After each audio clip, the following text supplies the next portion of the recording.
నమస్తే, welcome to Leo. నేను మీ Jagan. YS Jaganmohan రెడ్డికి షాకుల మీద షాకులు. గతంలో ఆయన హయాంలో ఆయన కేబినెట్ లో మినిస్టర్స్ గా పనిచేసినటువంటి వారందరూ కూడా ఒక్కొక్కరుగా జైలు పాలవుతున్నారు. అయితే వైసీపీ నాయకులందరూ కూడా రెడ్ బుక్ తెరిచారు.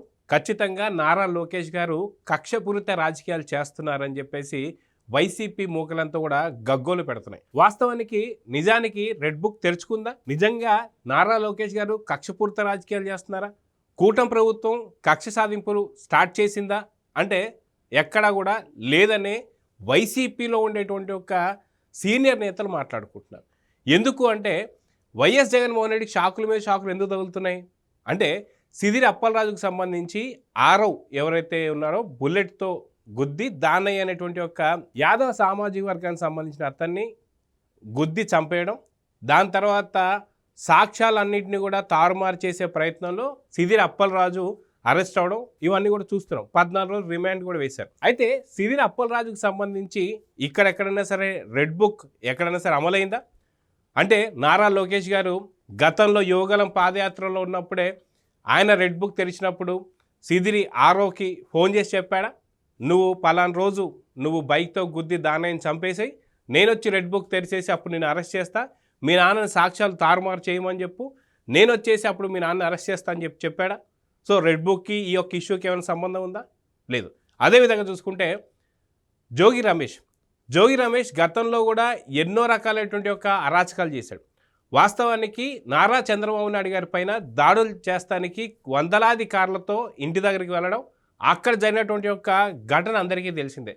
దాన్ని చూసిన తర్వాత వైఎస్ జగన్మోహన్ రెడ్డి గారు మెచ్చి ఖచ్చితంగా ఆయనకి మంచి పదవినైతే ఇచ్చాడు. సో ఇది అందరికీ తెలిసిందేగా. అయితే అలాంటి వాటి మీద కావచ్చు, లేదా అగ్రిగోల్డ్ భూములు కొట్టేసినటువంటి వైనం తెలుసు. ఏదైతే జోగి రాజీవ్ పైన ఈ ఆస్తులున్న సంగతి తెలుసు. అగ్రిగోల్డ్కి సంబంధించి సర్వే నంబర్లు కూడా మార్చి మరీ చేసినటువంటి అవకతవకలు ఉన్నాయి. దాని మీద ఏమైనా అరెస్ట్ చేశారా? ఇప్పుడు లేదు.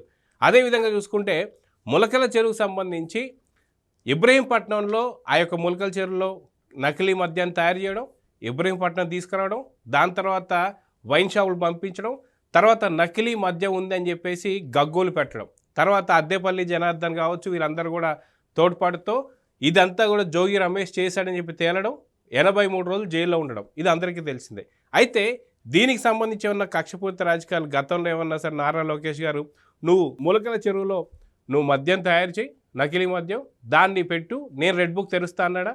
దానికి దీనికి సంబంధం లేదు. అదేవిధంగా ఇప్పుడు వస్తున్న లేటెస్ట్ ఏంటంటే జోగి రాజీవ్ తన భార్య మేఘన పైన చేసినటువంటి హరాస్మెంట్, అది ఓన్లీ రాజీవ్ ఒక్కడే కాదు, పూర్తి కుటుంబ సభ్యులు ఎవరైతే ఉన్నారో మొత్తం 11 మంది దీంట్లో ఉన్నారని చెప్పి. అయితే దీంట్లో కూడా జోగి రాజీవ్కి గతంలో నారా లోకేష్ గారు ఏమైనా చెప్పారా ఫోన్ చేసి, నువ్వు ఖచ్చితంగా పెళ్ళైన వెంటనే మీ భార్యని ఇబ్బంది పెట్టు, మీ ఫ్యామిలీ మెంబర్స్ అందరినీ కూడా చిత్రహింసలు చేయమని చెప్పు, మీరు మళ్ళీ మేము వచ్చిన తర్వాత కేసు పెట్టి అప్పుడు నేను అరెస్ట్ చేస్తామన్నారా? అంటే రెడ్ బుక్కి ఈ ఇష్యూకి ఏమైనా సంబంధం ఉందా? ఎక్కడా లేదు. అదేవిధంగా చూసుకుంటే తమ్మినేని సీతారాం సంబంధించి గతంలో ఎప్పుడైనా సరే సీతారాం సంబంధించి నారా లోకేష్ గారు మాట్లాడుతూ నువ్వు ఎక్కడైనా సరే భూములు కబ్జా చేయి, నేను రెడ్ బుక్లో రాసుకుంటాను, నేను వచ్చి తెరిచిన తర్వాత నువ్వు చేస్తున్న అక్రమాలపై నేను రెడ్ బుక్ తెరిచి అప్పుడు నీ మీద కక్ష సాధింపు చర్యలు చేస్తానారా? అంటే భూ కబ్జాలు చేసింది ఎవరు? భూ కబ్జా చేయమనింది ఎవరు? తమ్మినేని సీతారాం ఏమైనా చిన్నపిల్లోడైతే కాదుగా. సో ఈ ఇష్యూ కూడా రెడ్ బుక్ ఏమైనా సంబంధం ఉందా? ఎక్కడా లేదు. అదేవిధంగా చూసుకుంటే చెవిరెడ్డి భాస్కర్ రెడ్డి, ఆయనకి ఏపీ లిక్కర్ స్కామ్కి సంబంధించినటువంటి కేసులో సుప్రీంకోర్టు నుంచి ఆదేశాలు వచ్చాయి. ఏదైతే సాక్షుల్ని ప్రభావితం చేస్తున్నాడు అని చెప్పేసి తెలియడంతో బెయిల్ రద్దు చేశారు. సో సాక్షుల్ని ప్రభావితం నువ్వు చేయి చెవిరెడ్డి, నేను రెడ్ బుక్లో రాసుకుంటాను, నేను రెడ్ బుక్ తెరిచి నీ మీద కక్ష సాధింపు చర్యలు చేస్తానని చెప్పేసి ఏమన్నా నారా లోకేష్ గారు ఏమైనా చెప్పారా? అంటే ఇవన్నీ కూడా ఎలా చూడాలి? అదేవిధంగా చూసుకుంటే గతంలో కూడా వల్లభనేని వంశీ గతంలో టీడీపీ కార్యాలయంపై చేసిన దాడులు కావచ్చు, దగ్ధం కావచ్చు, వీటిపైన కేసులు ఎక్కడ కూడా కూటమి ప్రభుత్వం పెట్టలేదు. కానీ అత్యుత్సాహంతో బరి తెగింపుతో వల్లభనేని వంశీ ఎవరైతే దళిత యువకుడైనటువంటి సత్యవర్ధన్ని తను కిడ్నాప్ చేసి మై హోమ్ భుజ ఏదైతే ఉంటుందో హైదరాబాద్లో అక్కడ తీసుకెళ్ళడం, తన ఇంట్లో ఒక రాత్రంతా కూడా గడపడం, తర్వాత మళ్ళీ తీసుకొని వెళ్ళడం ఇదంతా కూడా మనకంతా కూడా CCTV ఫుటేజ్లో కనిపించింది. అయితే నారా లోకేష్ గారు ఏమని చెప్పారా, మేము దాని మీద కేసు పెట్టాం కానీ సత్యవర్ధన్ అనే దళితులను కిడ్నాప్ చేయి దాన్ని మేము రెడ్ బుక్లో రాసుకుంటామని చెప్పాడా?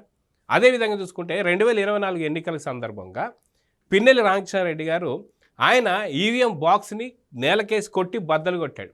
ఇది ఎలక్షన్ కమిషన్ పెట్టినటువంటి కేసు. దీనికి ఏపీ గవర్నమెంట్కి ఏమైనా సంబంధం ఉందా? దీనికి కూటమికి ఏమైనా సంబంధం ఉందా? దీనికి రెడ్ బుక్కి ఎలాంటి సంబంధం ఏమైనా ఉందా? సో వీళ్ళు చేస్తున్నటువంటి తప్పులు ఏవైతే ఉన్నాయో అవన్నీ కూడా రెడ్ బుక్కి సంబంధం లేనే లేదు. అదేవిధంగా చూసుకుంటే అంబటి రాంబాబు స్వయాన ముఖ్యమంత్రి అయినటువంటి యొక్క నారా చంద్రబాబు నాయుడు గారిని అమనాభూతులు నువ్వు తిట్టు, నేను రెడ్ బుక్లో రాసుకుంటాను, అప్పుడు నీ మీద కక్ష సాధింపుల చర్యలు చేస్తానని చెప్పేసి నారా లోకేష్ గారు అంబటి రాంబాబు గారు మాట్లాడుకున్నారా? దీనికి రెడ్ బుక్ ఏమైనా సంబంధం ఉందా?